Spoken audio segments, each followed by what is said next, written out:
Titanic. It was April 15th, 111 years ago, I think, but it was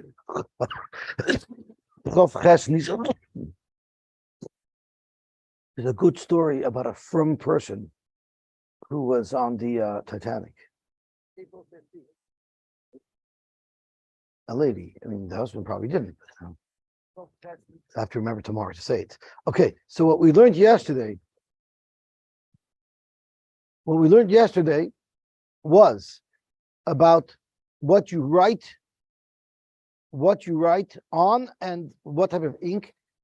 The what you write on has to be a proper sefer. The ink has to be ink that could be totally erased. So we started with Kosval Shnei Dafin. If you write the Megillah Sotah on 2 columns, that was one pshat, psula, or if it's 2 separate sheets of paper, it's psula, and those 2 sheets of paper, there was one pshat in Tosfos where it was one writing, but it was spread into 2 pieces of paper. Tosfos even had a tzad to say that if you write the whole Megillah twice and you were moiching it together, that could also be possible. Then Rava had a shaila of if you were moichik 2 Megillas for 2 soitos and into 2 separate kaises, and then you mixed the kaises together and then you separated them, would that be a problem because there was not continuity? We weren't able to identify the whole time whose me'amorim this was. The Rishonim tells us this is definitely not a shaila of regular breyer, it's a specific shaila to Sotah. Then we had a shaila. There was a couple of stages in the case, yeah. Then there was Rava. Rava was clearing about drinking through a straw or a sponge, if that would be considered good hashkas shaita. Then there was a shaila, if not all of it remained, for instance, some of it spilled out, would that also be boidik? Then there was the halacha of the 2 shvuos. There are 2 shvuos, one with an Allah, one without an Allah, and the mashkana was that the shvuah with an Allah is I'm being mashbiya you. The kohen says that you were not mizana, and the big mashbiya you that if you're mizana, you realize that these Allahs are going to come upon you. Then the Gemara said, the Torah says that the Isha says Amen, Amen. So clearly there's more than one shvuah here. So the Mishnah lists off that there were actually many shvuahs that were made al yidei Gilgal, and the general rule is as to what else can he be mashbiya her for was the litmus test that the Mishnah says any bia that she had, it would have answered him to live with her. That's something that he could be mashbiya her for.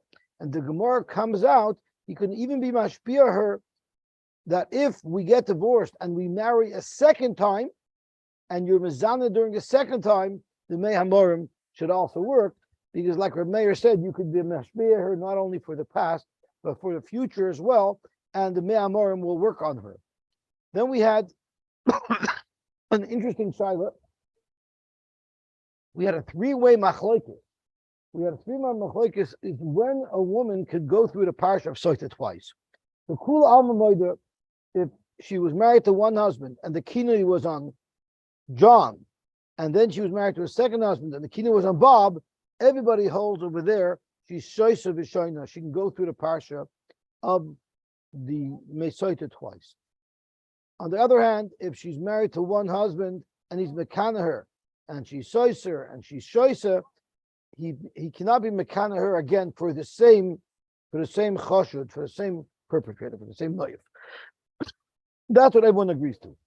But the shaila is, what is the halacha? What is the halacha in the following 2 cases, where it's one husband, but first he was mekana her for one noyif, and then he was mekana her for a different noyif? Thank you very much.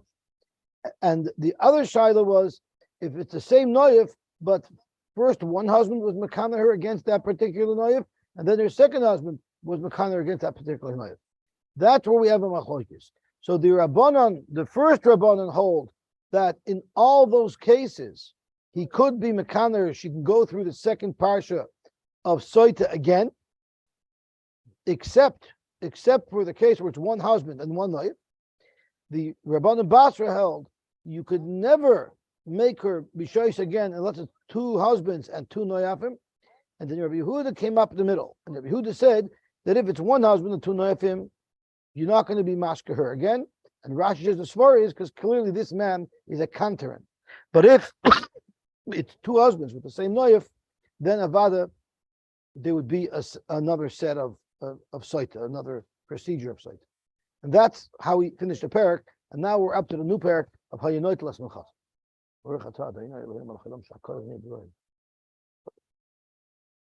Zok the Heilige Mishnah. Hayanoit Las Minchas. He took her mincha b'toich kfifa mitzvahs, from the kfifa mitzvahs from which it was brought. The noisna l'soich klishar. So who took it? Who is the haya? We need to see who the haya is. Haya noit las minchas b'toich kfifa mitzvahs.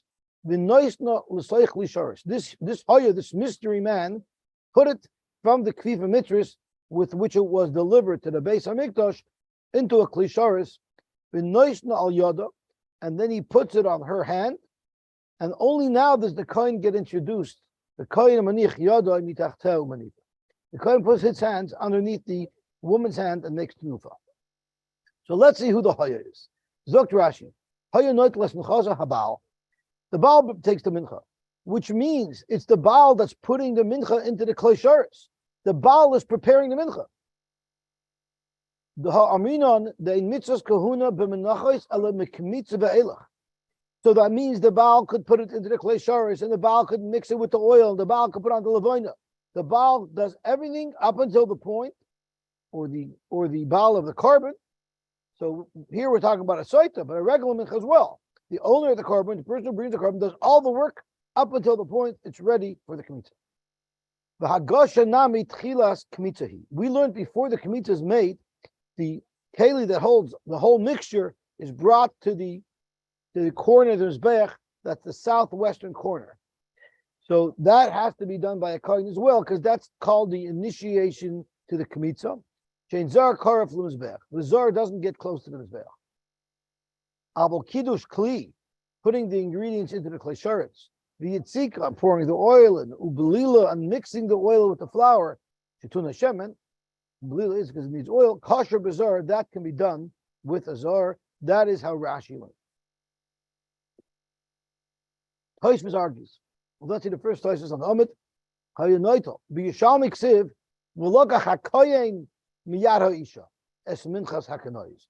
The Tosfos quotes from the Yerushalmi that it's not the husband who takes it; it's the kohen who takes it. V'chi al yodai. Are you telling me that he's meinif and not her? The kohen takes the ingredients from the klichoil. The noise no bechlisharis. Zok Tosfos. Hainu mashma the loy kepirish Rashi. The pirish the bal hayanoit. So Tosfos learns, and he's the guy from the Yerushalmi. That's the kohen who takes it from the wife who brings it, and he mixes it all together. Rashi learns it's the Baal who does it. The Kiddush HaMincha Ksheira Behen. Miu mitzvah b'kohen. You could say that it would be kosher if the Yisrael did it, but it's a mitzvah for the kohen to do it. Litay la mincha miyadar. U'macher shayanoit la hayanoisna. Since he took it from her hands, he gave it back to her once it was in the klisharish. Kamay ken l'soich klisharish. There's actually a shaila. We know that shchita is ksheira bizar. Shchita of a carbon, a Yisrael can do. The shaila is it a mitzvah bizar? Is there a special mitzvah for the bailim to shecht it if he could, or it doesn't matter? On the other hand, is there a mitzvah that the kohen should shecht it? Ksheira bizar, but is it better for it to be done by the kohen? So here we see, at least by mincha, which all the steps of the mincha are connected, the steps of a carbon, we have a machlokes if it's the Baal that's supposed to do it, or if it's the kohen that's supposed to do it.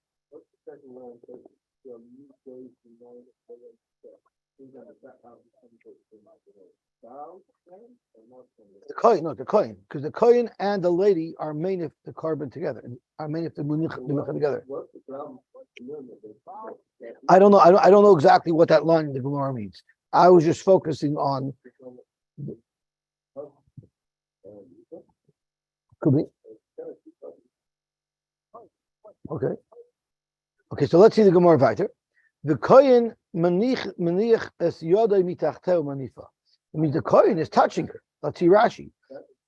That's why I thought came down after the sleep, the kohen takes his mom from her hand. He's holding it, he's putting it down on the and then the tenufa is much later. The tenufa is later. The tenufa is already after we put it to the klishars. We're talking about who takes it. We're talking about who takes it from the regular keli and places it into klishars. That's way before the tenufa.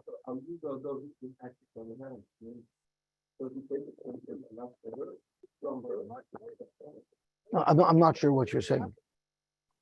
What's the discussion on that? Tosfos just is quoting Yerushalmi, which seems to indicate that it's the kohen that mixes the ingredients together and not the Yisrael. It doesn't say that in the pasuk. The Yerushalmi says, "V'lokach hakohen miyad isha."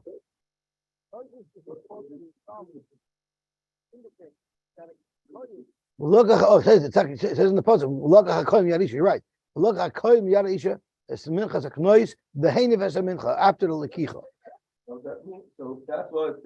So Yerushalmi for Joyce elamikan who noitla mitoich kleichoil the noisna b'chosharis. That's what the Tosfos is highlighting. The Yerushalmi says that the kohen takes the mincha from the kleichoil and puts it into kleichoris. Rashi doesn't say that. Rashi says the Baal does that.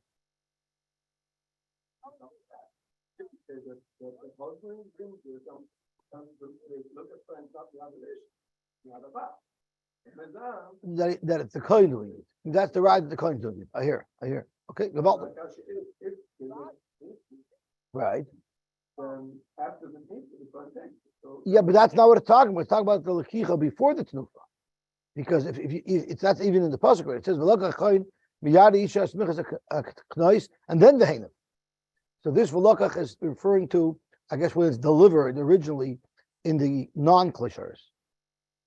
Okay, so let's see the next sugya about the kohen touching the wife's hand.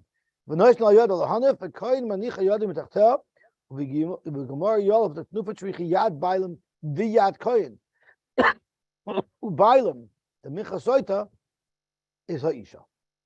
Who is the Baal? Who is the Baal Dover? By the mincha Sotah, it's the Isha. Zokt Tosfos. Zokt Rashi. Okay, so now let's have a look at Tosfos. The kohen maniach is yodai tachtav. Hi, the itzrich sula misni the kohen maniach is yodai tachtav. V'loi katani b'stam umachnas is yodai lashmi in the tenufa b'kohen. The Mishnah wants to make it clear that the tenufa has to be done by the kohen. Yerushalmi. So Tosfos not quoting Yerushalmi. The kohen maniach es yodai tachteha. The ein adavar kir. It's not a not nice thing. I'm not sure how to read Yerushalmi. Maniach mappa the ein chotzitz. I'm not sure if the what this means is the Yerushalmi suggesting that maybe there's a shmata placed in between their hands, so he's not touching their hands directly, but it's not going to be chotzitz legaber tenufa. There are those who learn maniach mappa ve'in chotzitz that you're going to put a shmata in between, and you're going to say it's not chotzitz, rather it is chotzitz. So the Yerushalmi's teretz starts now, according to this track. Maybe kohen zok, and either you only get an old kohen to do it. Even if it's a young kohen, it's not a problem in this case. For that moment where they're doing the tenufa, that won't be the problem. There won't be a problem there of the Yetzer Hara. So this is a big sugya in and of itself. Are you allowed to shake a woman's hand? Right? That's nagay over here. Where Moshe says very simply, one line shuva. No. Very simple. No. But there are those who are mechalik if it's their chibur or not. So if you're meeting a woman like in business and you're saying hello and you're shaking hands, that's their chibur. It's 100% also. However, what if you're finalizing a business deal and you're shaking on a deal? But Haimish for sure we don't allow that. But there are those places that's already not their chibur, that's business. So your original handshake, that's their chibur. But a final handshake, then there's the shayla where Nageh mamish lalacha bayas is a chuppah nida. When there's a chuppah nida, nobody knows about it. Yet we know the chosin takes the ring, puts it on the wife's finger, and says, you don't find that if it's chuppah nida, you don't do that. That would be mevazer. That would be mevazer the kala. You don't know. So that's relying on this toisvis she'ein yetzara mitzuya l'shah. Avadi tries not to touch her, right? He holds the ring, but at the end of the day, it's based on she'ein yetzara mitzuya l'shah. Huh? But does he always give it to her directly? What's the normal process? He gives it there.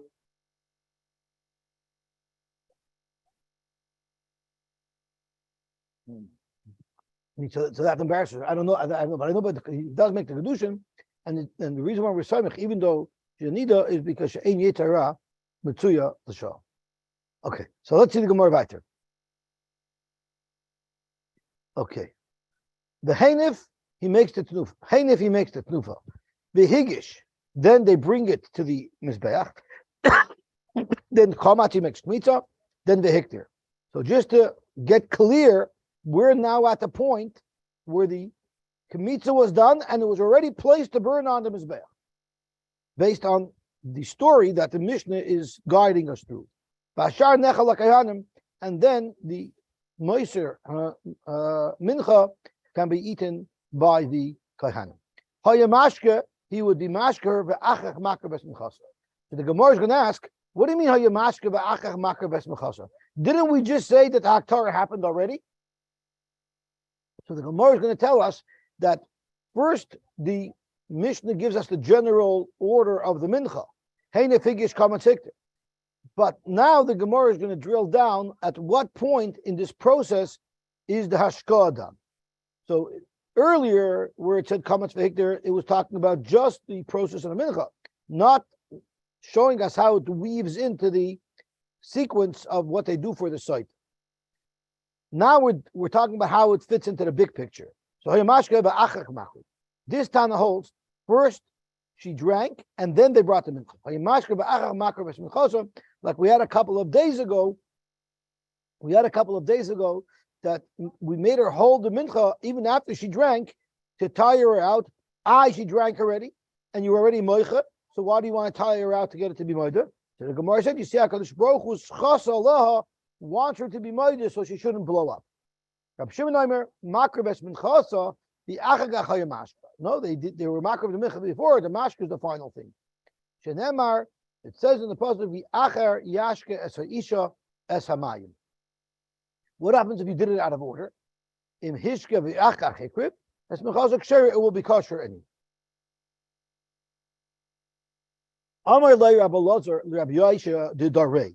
And Rashi says there was Rabbi Yosy who was a Tana, who often argued on Rabbi Yonason. That's not the Rabbi Yosy we're talking about. We're talking about Amayroim.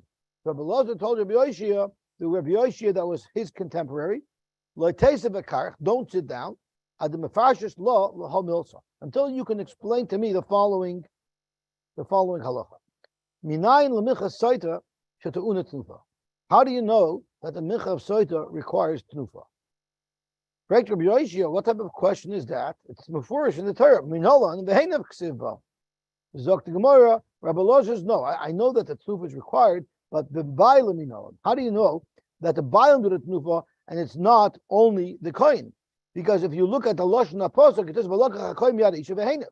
So you would think that it's just the kohen doing the tnufa. How do you know that the bailam are involved in the tnufa as well? Zok the Gemara osya yad mishlamim. Our derish, the word yad, where it talks about the tenufa of the chaz of a shoik in a carbon shlomim. Tzivhacha, the lokach hakohen miyara isha, which is by Sotah. Tzivhasam, by the chaz of a shoik, yadav tivi'ena, ma kan kohen, just like by Sotah, we're referring to the kohen involved in the tenufa. Af lalon kohen, so too by the chaz of a shoik, the kohen is going to be involved. Uma lalon b'baylim. And just like by Chaz of Shaykh, it's referring to the Bailam over there. Afkan Bailam, so too over here, this Tanufa, although the Bailam is not mentioned, the Bailam have to be involved in the Tanufa as well. Okay, it said, how do you have two people doing Tanufa? Maniach Yodoi, Tachas Yadei Bailam Umenyet. So the basket, the klesharis with the mincha is right in the woman's hands, and he puts his hands underneath the woman's hands and he lifts. Yes, who she was going to be? You do that. Yeah. Okay. Heinef higish kamatz. Practical Gemara, what I mentioned earlier. What do you mean? We already said earlier in the Mishnah that the akrava already occurred, the aktora occurred. So say the menacha is just focusing on the actual process of the mincha carbon. But if you want to know how the carbon mincha fits into the whole sequence of the Sotah process, Rabbanan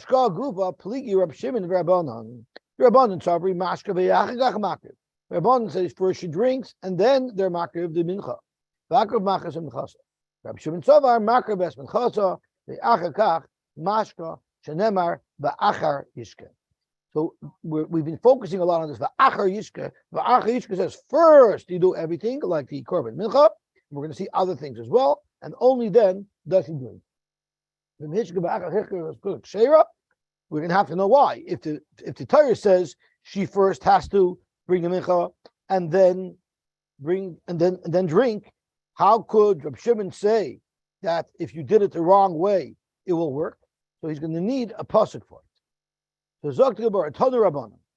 So before we do this Tanu Rabbanon, I just want to once again review the psukim, because that's what the Gemara is going to be analyzing. So we need to know exactly what these psukim are. So let's have a look. It says in the pasuk twice v'hishka and one v'acha yishka. So let's have a look.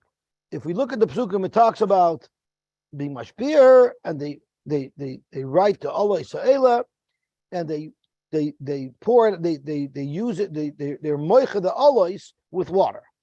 Okay, so we're now at the point where they've already written the Megillah and they've erased it by pouring water over it, and now they have the mayim hamorim in the kelim. Then the pasuk says, "The hishka es ha'isha es mei hamorim hamorim uvoba mayim hamorim hamorim." So here it says v'hishka. It does not say it was before the mincha, after the mincha. But look at the next pasuk. So if you look at the psukim and take them at face value, it seems quite clearly that first she drank and then happens the mincha, because the next pasuk after it says v'hishka, it says v'lakach hakayim. V'henif es mincha, v'kamet hakayim, hikter. But look what it says here at the end of pasuk above. It says v'achar yishkes isha samayim. So you can't say that the first v'hishka is in order, because after the Torah elaborates a little on the Hakravas HaMincha, the Torah says the Achar Yashkas Isha Samayim, which seems to tell you quite clearly that first the Mincha is brought and then she drinks. And that's why Reb Shimon kept on saying, how do I know that first the Mincha is brought and then she drinks? Because it says V'achar Yashka is Isha Samayim. I'm just going to spill a little of the beans. Reb Shimon also said that if she drank before the mincha, it would be kosher. It would work. Why? Because the first vishka he's going to say is for b'diavad. The first vishka is for b'diavad. So look at the way it has to be done, where first the mincha is brought and then she drinks from the mayim hamorim. But since it says v'hishka before, which is really out of order, it's to tell us that if you made a mistake and the hashka was first and then you brought the mincha, it will still work. And then we have a third v'hishka samayim, v'isham nitma. So the Gemara now is going to darshan the v'hishka, the v'achar yashka samayim, and the second v'hishka. So I've uncovered a little bit that Reb Shimon at least uses v'achar yashka esa isha samayim. He's using it to tell us that's the prime way to do it. First you bring the mincha, then she drinks. And from the first v'hishka, we learn an additional piece of information that if you did it by mistake wrong, it'll work anyway. We know there's a shita who holds that she drinks first and then you bring the mincha. So that person will understand the first v'hishka very simple. V'hishka means she drinks first. But that Tana, we're going to have to see what he does with v'achar yashka seishamayim, because he kinate means literal, because lemaisa she drinks before the mincha. So these are the psukim that we're going to be explaining now. So Zok the Heilige Gemara, Tana Rabban, Vehishka. It says Vehishka, and this is referring to the second Vehishka. Matamad Leimer. Why did it say the second Vehishka? Valoik Farnemer Vehishka. It already says the first Vehishka. So what do we learn from the last Vehishka? Because the last Vehishka, we didn't have any explanation for according to anybody. So to tell you, Shem Nimcha Megillah, what if they were already machik to Megillah, by Meris, and Yishaisa, and at that point she says, no, I don't want to drink. There Ma'arin Oisa, Umashkin Oisa, Balkarcha. Then we force her to drink. If we already were machik to Megillah, then we will force her to drink. That's what we learned from the final Vehishka, Divrei Rabbi Akiva. That's how Rabbi Akiva understands it. And Rashi is going to tell us that Rabbi Shimon is not arguing on Rabbi Akiva La'alacha, and they're not even talking about the same psukim. Rabbi Akiva darshan the final Vehishka to tell us that we force her. Right? That's what Rabbi Akiva darshan, as we just read. Rabbi Shimon is going to darshan other psukim, but Rabbi Shimon and Rabbi Akiva are not necessarily arguing. Rabbi Shimon Omer, the Acher Yashke, now there will end up being a slight nafkaminin La'alacha between Rabbi Shimon and Rabbi Akiva, but they're not primarily arguing in the order. They're both going to agree that first you bring the mincha and then she drinks. Rav Shimon Omer, the achar yashke, mal tamad Omer. Why does it say v'achar yashke? V'aloi kvar nemar v'hishka. It already says she drinks. Ella la'achar kol hamaisim kulon ha'amurim l'mayla. After all of the items in the list, including the bringing of the mincha, after all those things, only then does she drink. Magid teaches us that Gimel Dvarim Ma'atnava. Three things have to occur in order for the hashkah to work. Actually, Karva Kaimitz. The Kaimitz had to have been hookrav, and they had to have brought the mincha before she drinks. The actually Nimcha Megillah. They had to have wiped out the Megillah before she drinks. And the Gemara is going to ask, hello, isn't that what she's drinking? Right? The actually Tekabel Allah Shua. Also, she cannot drink before she's Mekabel the Shua. So now let's analyze these three prerequisites. Actually, that's because Reb Shimon Latamei. The Amar Makreves Minchasa, the Achkach Mashka. Right? That's simple. He holds you have to bring the mincha, and then she drinks.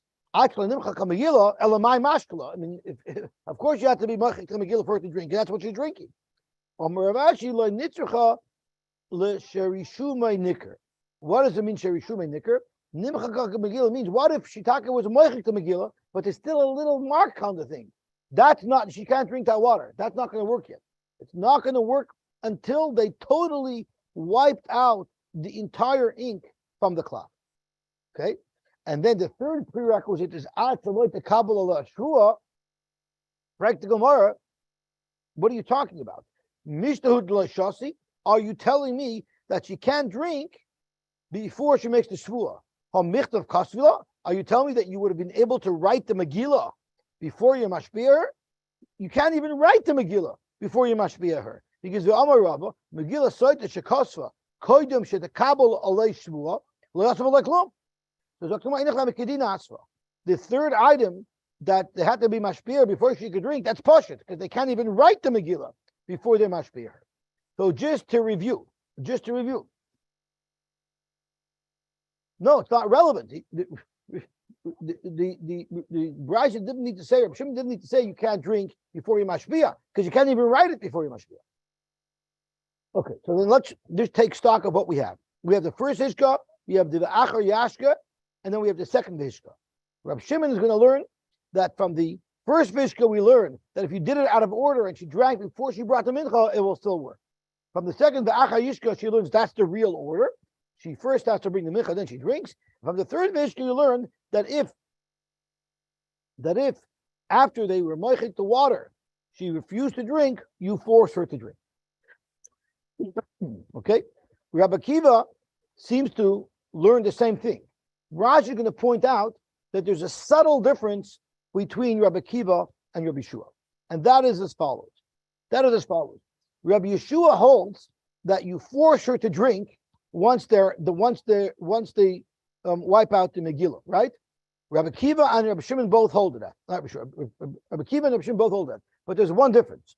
Rabbi Shimon holds the only time you'll force her to drink the water is if it was done properly. If first they brought the mincha and then they were moichik the Megillah, then you force her. But if they did it improperly, meaning they were moichik the Megillah and then they brought the mincha and she refuses, then you won't force her. Yet Rabbi Kiva holds you will force her no matter what, whether it was in order or out of order. That's what Rashi says is going to be the subtle difference between Rabbi Kiva and Rabbi Shimon. They both agree that the right order is first the mincha is brought and then she drinks. And they both agree that it'll work if you did it the opposite way.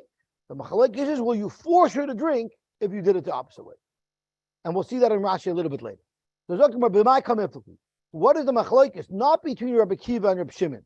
The Gemara wants to know what's the machlekes in our Mishnah between Rabbi Shimon and the Tanakama, where Rabbi Shimon says the mincha is brought first and then she drinks, while the Tanakama holds first she drinks and then the mincha is brought. We have these three psukim that we talked about earlier: the hishka kama, the achar yashka, and then the hishka basra. Rabbanan Savri, the hishka kama is lugufoi.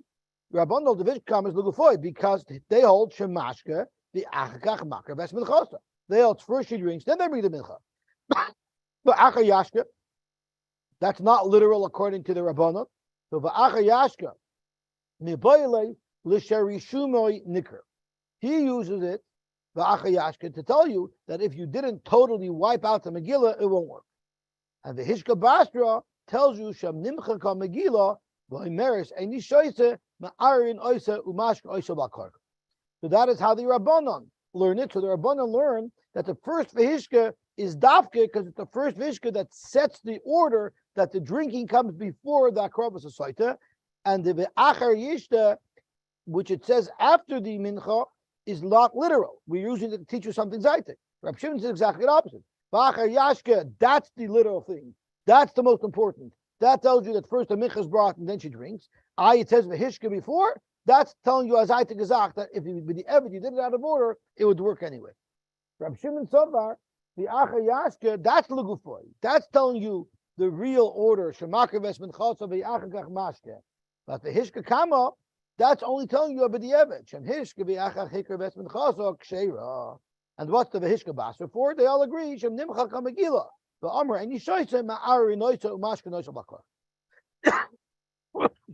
what about, how come the Rabbanan don't like the Mahalach of Reb Shimon? It's contact with Mahalach. The teretz is because what is Reb Shimon learning? That the first Vehishka isn't setting the order. It's saying really the order is based on what the later pasuk says, that first you're supposed to bring the mincha and then you drink. The first Vehishka is saying if you did it wrong, it'll be good anyway. The Rabban knows, but the ever the pasach kra. You don't introduce the sugya by doing it wrong. First you say how you're supposed to do it, then you can deal with what happens if you didn't do it properly. But the start of the whole parsha was if you did it wrong, the Rabban held that wouldn't be the right way to darshan, and therefore the Vehishka kama proves that you drink before the mincha. Okay, the Sotah Rabbi Kiva. So that takes us through everything. So really, the Gemara just focused on the differences between Rabbi Shimon, who learns that the mincha is brought first and then she drinks, and the Rabbanon, who holds that she drinks and then they bring the mincha. I threw in this subtle difference between Rabbi Shimon and Rabbi Kiva, and that I didn't make up. That I got from Rashi. So let's learn Rashi inside together. It's a very small and simple Rashi, but I'd rather that we don't rely on me. Rather, we saw it in Rashi. So I'm looking in the wide lines, about 8 lines down from the wide lines. The Hishka Basra, Shem Nimcha Chamagila, that you force her. Zokt Rashi, Vidavka Achar Haktorah. When do you say, according to Reb Shimon, that you'll force her if it's Nimcha Chamagila? That's Davka Achar Haktorah. That's only if it was done properly, where first the Mincha was brought, then we erased it, and she refuses to drink, then we'll force her. The Bedin Imchik, it was done properly, only there, Mashkin Oiso Balkar. Zok Rashi, V'hainu De'ika, Bein LeRab Kiva, LeRab Shimon. This is where Rabbi Kiva and Rabbi Shimon argue. The Rabbi Kiva, Lesley, Im Hishke, V'achakach Hikr Ben Chasa, Sheira, Hilchach, V'hishka, Kama, Dorish, Lebalkarcha. According to Rabbi Kiva, he holds that The vehishka kama is to tell you that balkarcha. The afal gab the shaloi kedin imchik koydem aktora. Even if it was improperly imchuk before the aktora, you'll still force her to drink. The achayashka he uses for rishumi nikr, and the hishka batra is lugufei loimer shemakriv ben chasa the achakach mashka. So Rabbi Kiva has a subtle difference, and that is that he holds even if it was done improperly, and in fact the hashko was done before the akravas mincha, you will still force her to drink. Where Rabbi Shimon holds, in that case, you will not force her to drink. Zok to Gemara, are you telling me that according to Rabbi Kiva, you can actually force her? The Savar Rabbi Kiva, Mashkin Oisa Bal Karcha. But Tanya, we learned a brisa that disagrees with that, because the brisa tells us Rabbi Yehuda Omer, Kalbus Shel Barzel Matil Zechpia. They used to have some apparatus of metal that would force her mouth open. Shem Nimcha Megillah V'Amr Eni Shaisa, because if the Megillah was Nimcha and then she refused to drink, Ma'arin Oisa Umashkin Oisa Bal Karcha. With that apparatus in her mouth that forces it open, they're able to force her to drink. However, Amar Rabbi Kiva argues with this, and he says, "Klum anu trichen ela lebatka." Why do we pour the water down? It's because we want to be baidiker. If she refuses to drink, that's for all practical purposes, that's an admission. Why else wouldn't she want to drink if it's not because she knows that she's guilty? And therefore, Rabbi Kiva argues, and he says, up until they're maktir the kmitza for the mincha, then she could say that I don't want to drink. But mishakar b'kaimetz, once they're makir the kaimetz, then eino yechayla lachseba. Correct the Gemara. If Rabbi Kiva's svara is that refusing to drink is an admission, what's the difference? Ya kaimetz nish kaimetz. Well, the tamech tikshilach hagufa mishakar b'kaimetz eino yechayla lachseba. You're telling me that anytime a woman refuses to drink, that's an indication that she's admitting she's guilty. So what's the difference? Dr. Mo, you're right. It depends on how she's refusing. Look at it.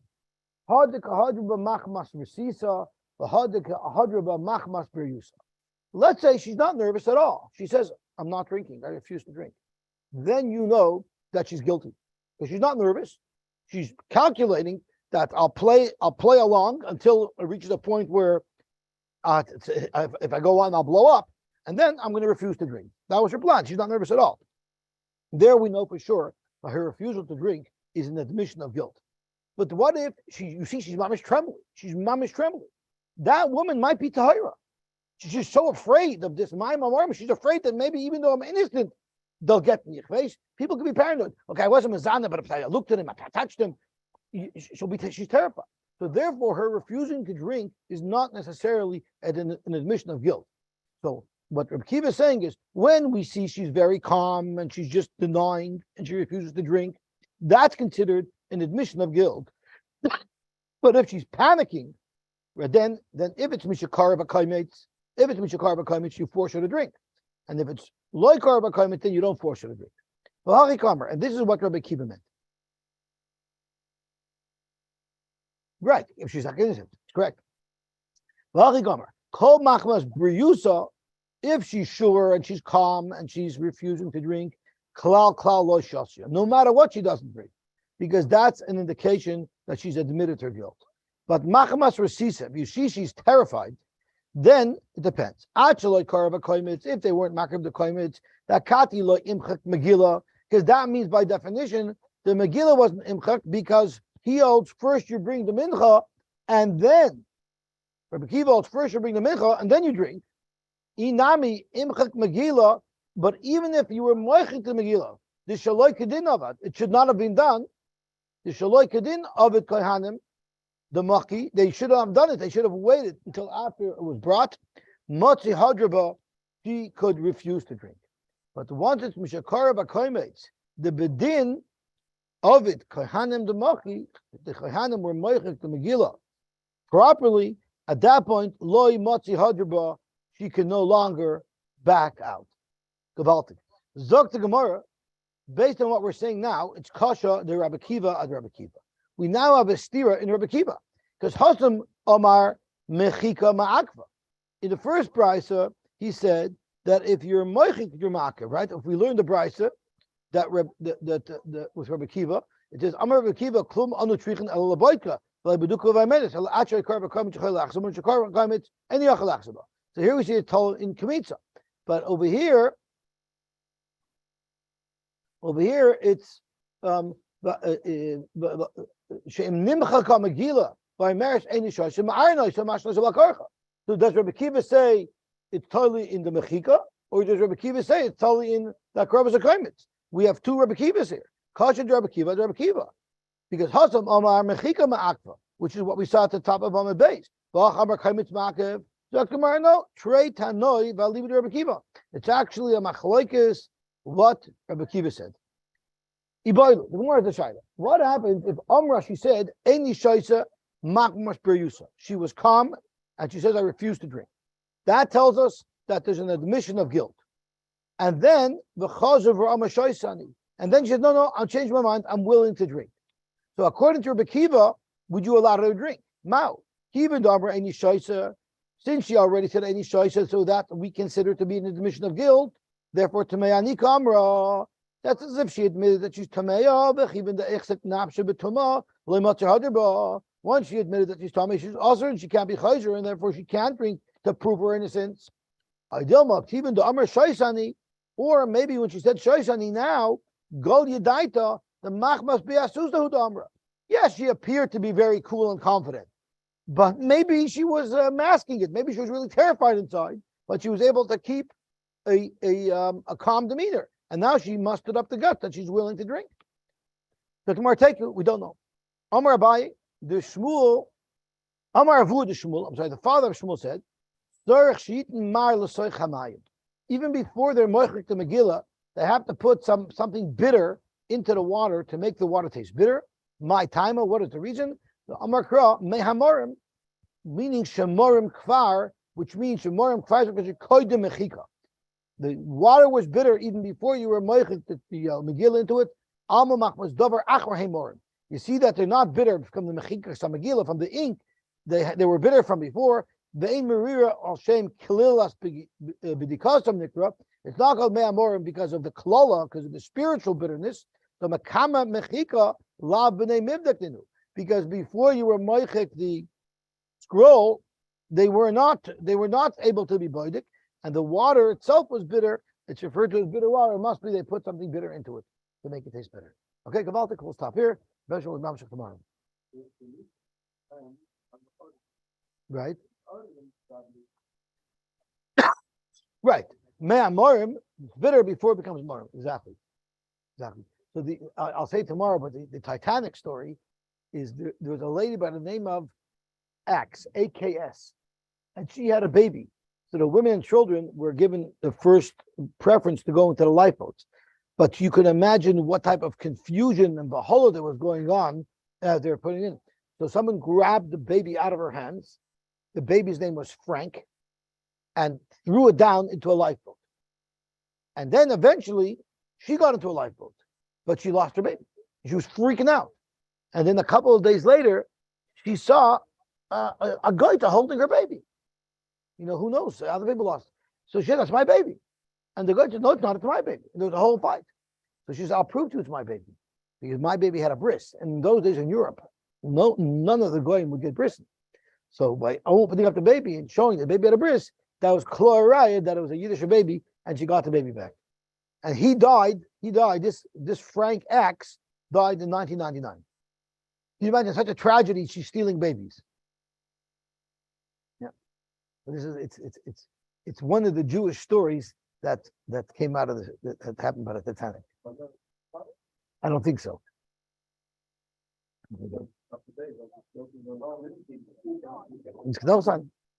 What? Well, there was three classes. There was first class.